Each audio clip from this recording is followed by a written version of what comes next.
இயேசு கிறிஸ்துவின் பரிசுத்த நாமத்தில் உங்களை அன்போடு வாழ்த்துகின்றேன்.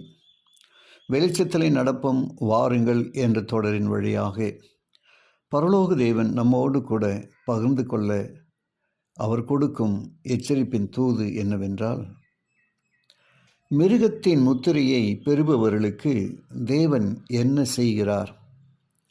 வெளிப்படுத்தின விசேஷம் 14ஆம் அதிகாரம் 9-11 வசனங்களை நாம் வாசிப்போம்.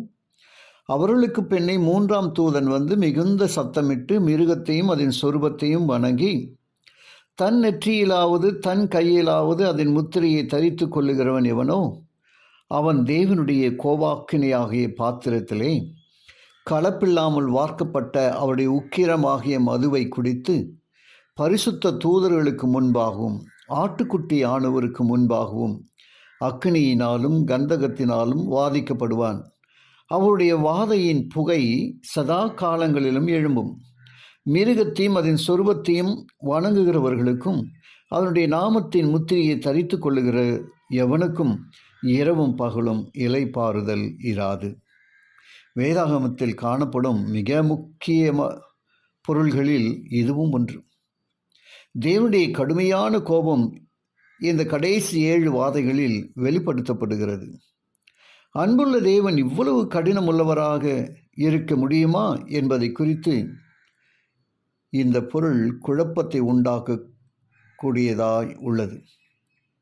ஆயினும் அதை குறித்து அனைவரும் தெளிவாக அறிந்து கொள்ள வேண்டும் என்பதற்காகவே தேவன் வெளிப்படுத்தல் புத்தகத்தில் 15 மற்றும் 16 ஆகிய 2 அத்தியாயங்களை ஒதுக்கியுள்ளார்.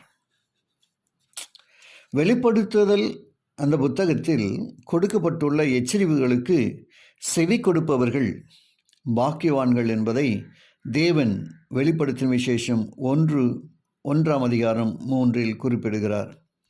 தேவன் அன்புள்ளவர் மட்டுமல்ல, அவருடைய கோபாக்கினியின் பாத்திரம் நிரம்பி வழியும் போது அவருடைய நீதியும் வெளிப்படுத்தப்படுகிறது என்பதை நாம் அறிந்து கொள்ள வேண்டும்.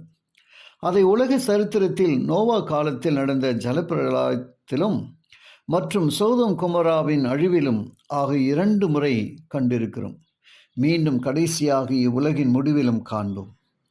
தேவனுடைய எச்சரிப்புக்கு செவி கொடுக்காமல் துணிகரமாய் வாழும் மனிதர்கள் மேல் இந்த கடைசி 7 வாதைகள் ஊற்றப்படுகிறது. இங்கே கூறப்பட்ட 7 வாதைகளில் 6வது வாதையே அர்மகெதோன் எனப்படும். 6 வாதைகளை குறித்து மிக குறைவாகவே கேள்விப்படும் நாம் ஏன் அர்மகெதோனை குறித்து மிக மிக அதிகமாக கேள்விப்படுகிறோம் என்பதை நமது மனதில் ஒரு சந்தேகத்தை எழுப்ப வேண்டும்.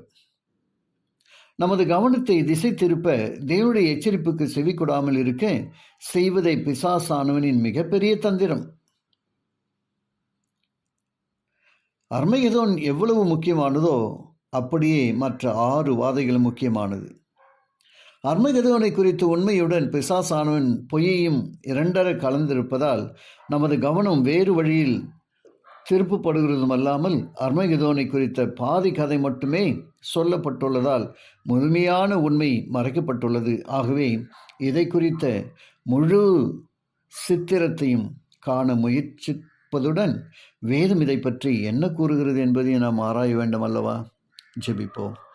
கிருபையுள்ள நல்ல பிதாவே, உமக்கு நன்றி சொல்லுகிறோம். இந்த வார்த்தையை கேட்டு ஒவ்வொருவரையும் ஆசீர்வதிங்க. இயேசுவின் வழியாக ஜெபிக்கிறேன் நல்ல பிதாவே, ஆமென்.